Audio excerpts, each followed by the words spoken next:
तो यहाँ पर देखिए छात्रों, आपको मैंने वादा किया था कि मैं आपको यहाँ पे 2 सेट आपको करवाऊंगा आपके पेपर से पहले। तो देखिए आपको यहाँ पे पहला आपका सेट, यहाँ पे मैंने इसका प्रॉपर आंसर आपको दे दिया था। हर एक क्वेश्चन का मैंने आंसर यहाँ पर पहले ही अपलोड कर दिया है। तो यदि आपने देख लिया होगा तो ये आपके लिए बहुत अच्छा है, मौका है। एक एक करके आप यहाँ पे पहले वो वाला पेपर देख लीजिए, सेट ए मानिए या फिर आपका पहला पेपर मानिए। और इसके बाद अभी देखिए इसका आंसर मैंने आपको दे दिया है पूरा, ठीक है। तो इसके बाद अब क्वेश्चन करना है आपको सेकेंड पेपर आपका, ये पेपर आपका सेट आप बी मानिए या फिर आपका दूसरा पेपर मानिए। चलिए फटाफट इसका आंसर देखते हैं। देखिए सबसे पहले अगर मैं बात करूं तो यहाँ पे पहला क्वेश्चन आपका आता है। देखिए यहाँ पे क्वेश्चन आपका लिखा गया है, प्रत्येक प्रश्न में दिए गए विकल्पों में आपको यहाँ पे सही विकल्प आपको चुनकर लिखना है। तो यहाँ पर देखिए पहला क्वेश्चन आपका लिखा है, उद्धव ने गोपियों को किसका संदेश दिया था?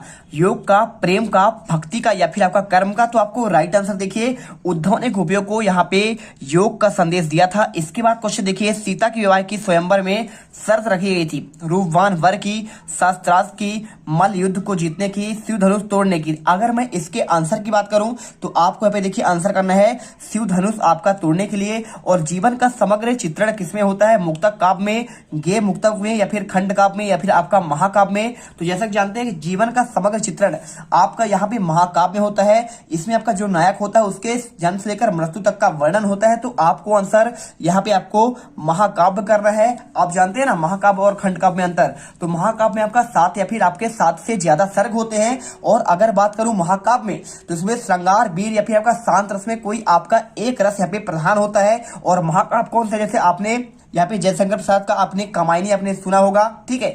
इसके अलावा आपने पद्मावत का, साकेत का आपका पद्मावत आपने सुना होगा। यह आपके सभी महाकाव्य के उदाहरण थे। और खंड क्या होता है? इसमें जीवन के किसी एक अंश का वर्णन होता है। और अगर इनकी रचनाएं बोला जाए खंड काव्य का, तो खंड का बहुत सिंपल है। जैसे आपने सुना होगा नरोत्तम दास का आपका यहाँ पे कौन सा है? सुदामा चरित है। इसके साथ आपका पंचवटी आपने सुना होगा, ठीक है। चलिए इसके बाद क्वेश्चन देखिए, एकांकी में कितने अंक होते हैं? 4 अंक, 3 अंक, 2 अंक या फिर 1 अंक? तो आप जानते हैं एकांकी में हमेशा आपका यहाँ पे 1 अंक होता है। इसके बाद वाच्य कितने प्रकार के होते हैं? 3 प्रकार, 4 प्रकार, 5 या फिर 6? तो आपको वाच्य की प्रकार की अगर बात करूं तो आपका देखिए वाच्य की आपके यहाँ पे है ना, तो आप जानते हैं वाच्य आपके 3 प्रकार होते हैं। पहला आपका होता है कर्तृवाच्य, दूसरा होता है आपका यहाँ पे कर्मवाच्य और तीसरा होता है आपका भाववाच्य। तो आपको आंसर 3 करना पड़ेगा। सांप के डर से घबराए भोलानाथ कहाँ जाकर छिपे?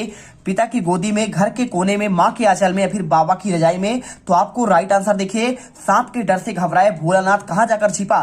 तो आपको यहाँ पे सिंपल तरीके से आंसर कर देना है। देखिए तो यहाँ पर देखिए क्वेश्चन आपको जो दिया है, सांप के डर से घबराए भोलानाथ कहाँ जा पर छिपे? तो आपको देखिए आंसर आपको यहाँ पे माँ के आंचल में आपका यहाँ पे छिप गए थे। आप पढ़े होंगे आप ये पार्ट, तो आप जानते होंगे।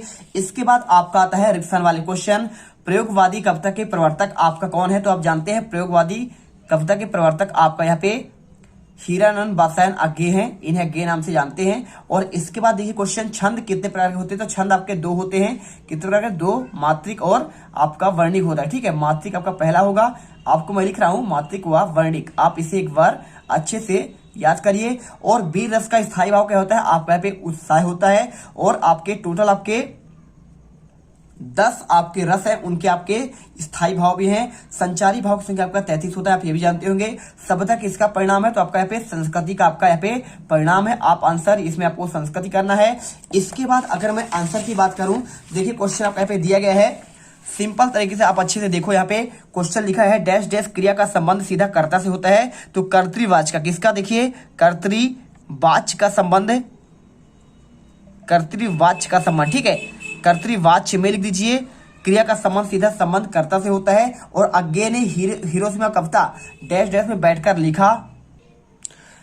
तो आपको यहाँ पे आंसर कर देना, देखिए पत्थर पर, ठीक है। तो आप यहाँ पे आंसर पत्थर पर बैठे बैठे लिखे थे। इसके बाद क्वेश्चन देखिए, यहाँ पे आपका क्वेश्चन आपका डिस्टर्ब है, काव्य की आत्मा आपका यहाँ पे रस को कहते हैं, आप जानते हैं। इसके बाद बाल गोविंद भगत कैसे थे?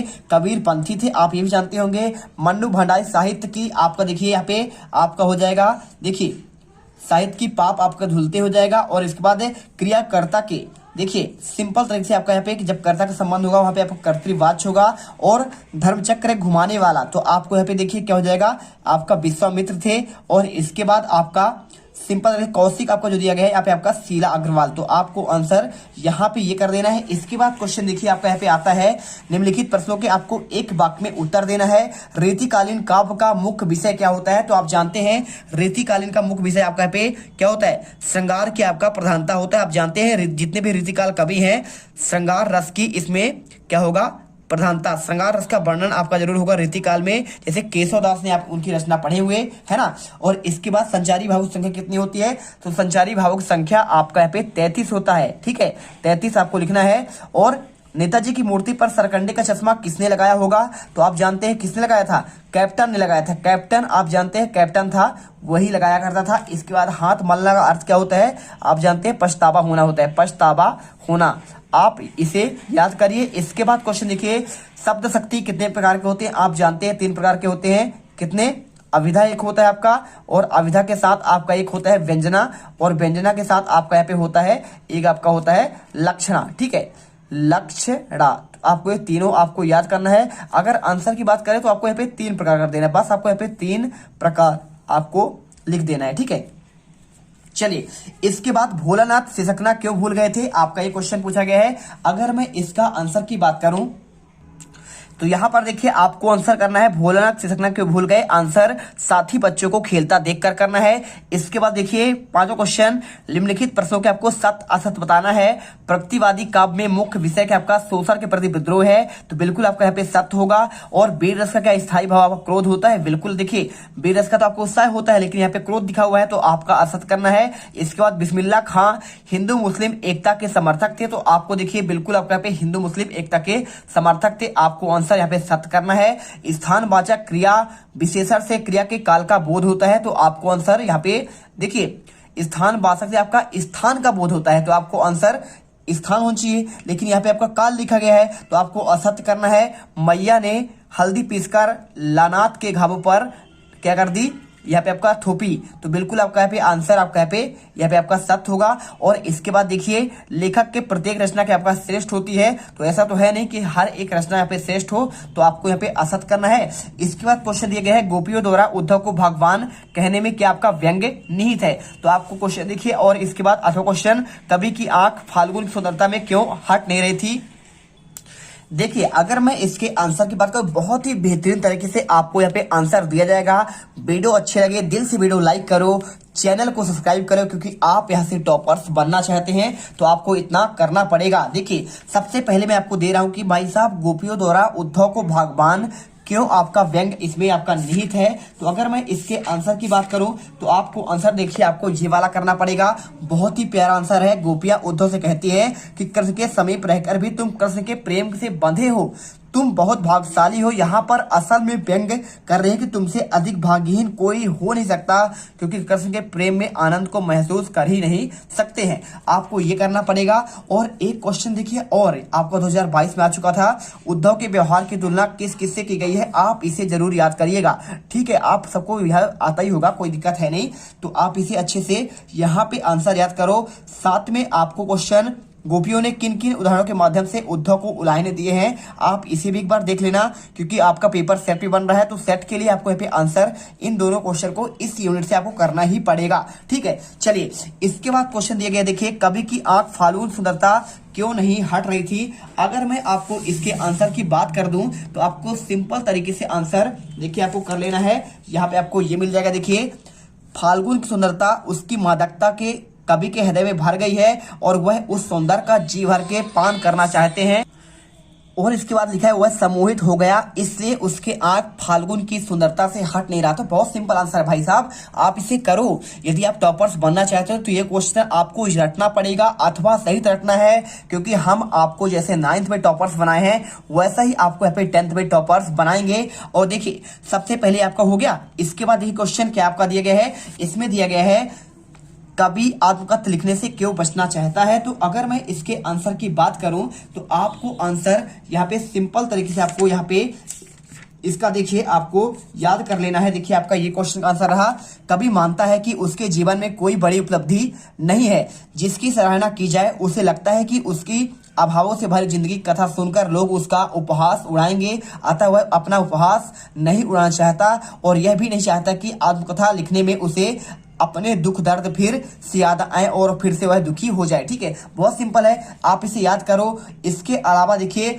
स्मृति को पाथेय बनाने कवि का क्या आशय है, आप इसे जरूर याद करिएगा, क्योंकि ये क्वेश्चन आपके अन्य सेट के लिए वेरी वेरी आपका मोस्ट आईएमपी क्वेश्चन है, ये आपका आने ही वाला है। चलिए, इसके बाद आपका क्वेश्चन यहाँ पे आता है। देखिए, गोपियों के अनुसार राजा का आपका धर्म क्या होना चाहिए। तो अगर मैं इसके आंसर की बात करूं तो आपको आंसर देखिए, आपको यहाँ पे राजा का धर्म आपका क्या क्या होना चाहिए, आपका इसका आंसर आपको ये देते हैं। देखिए, ये आपका क्वेश्चन है, इसका आंसर देखिए, गोपियों के अनुसार राजा का धर्म यह है कि वह अपनी प्रजा को सताए नहीं, है ना, प्रेम से रखे और उन्हें प्रताड़ित ना करे, बल्कि उनके त्रास को दूर कर सके, उनके दुखों को दूर करे। और साथ में आपको इतना ही आंसर कर देना है, कोई दिक्कत है नहीं इसमें, आप इसे करिए। और इसके बाद क्वेश्चन देखिए, आपका यहाँ पे दिया गया है क्वेश्चन 8वां, रीतिकाल के आपके पे प्रमुख आपको 2 विशेषता बतलाया गया है, पूछा गया है। और रीतिकाल की प्रमुख आपको 2 विशेषताएं आपका पूछा गया है। ठीक है, तो अगर मैं इसके आंसर की बात करूं तो रीतिकाल की आपको 2 विशेषता आपको यहाँ पे ये मिल जाएगा। देखिए, रीतिकाल का आपका यहाँ पे सन 1700 लेकर 1900 तक होता है।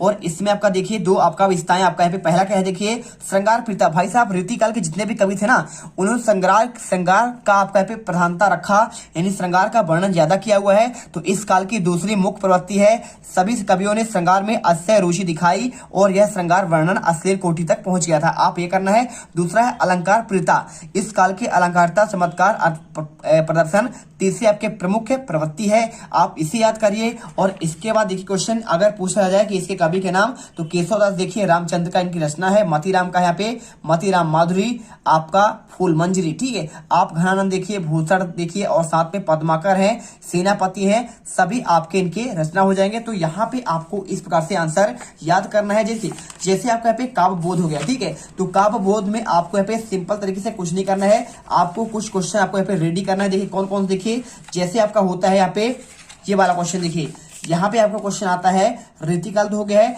छायावाद आपका यहाँ पे, तो छायावाद के बारे में आपको थोड़ा बहुत आपको पढ़ना पड़ेगा। कैसे पढ़ना है देखिए, आपको बताते हैं।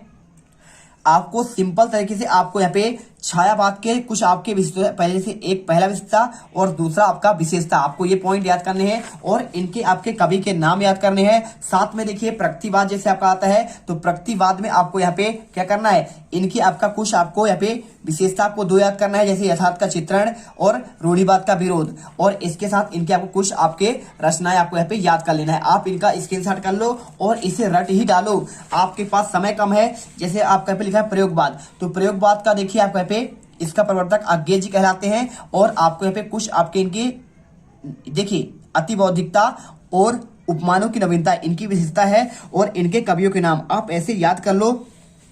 साथ में नई कविता के बारे में दिया गया है, आधुनिकता की अभिव्यक्ति, और दूसरा आपका शिल्पगत नवीनता, और इनकी आपका कुछ कवि और इनके रचनाएं, आप इन्हें पढ़ लीजिए। यदि आप इतना पढ़ लेते हैं तो बिल्कुल आपका यहाँ पे क्या है, पेपर आपका बाहर नहीं जाएगा। ठीक है, तो एक एक क्वेश्चन रट लो। भक्ति काल को हिंदी साहित्य का स्वर्णकाल क्यों कहते हैं, ये क्वेश्चन आपको देखना बहुत जरूरी है। यही क्वेश्चन आपके पेपर में आने वाले हैं। देखिए लिखा है ना, छायावादी कवि और कविता की विशेषताएं लिखिए, तो ये क्वेश्चन आपका सिंपल सा है। इनके कवि और इनकी विशेषता, प्रतिवाद की कवि और इनके आपकी विशेषता आपको पढ़ लेना है। बस आपको इतना याद करेंगे, आप पूरे यहाँ पे टॉपर्स बनेंगे। अगले आपके पार्ट में क्वेश्चन नंबर मैं आपके यहाँ पे 9 से लेकर पूरे आपके 23 तक का आंसर लेकर आऊंगा और यहाँ पे आपका सेकेंड पेपर आपको करवा देंगे, जिससे आप यहाँ पे टॉपर्स बन सको। जय हिंद, जय भारत। वीडियो को दिल से लाइक और चैनल को सब्सक्राइब कर लीजिएगा और टेलीग्राम ज्वाइन कर लीजिए। हर एक पेपर का सोल्यूशन आपको वहां पर दे दिया जाएगा, आप वहां से रेडी कर सकते हैं।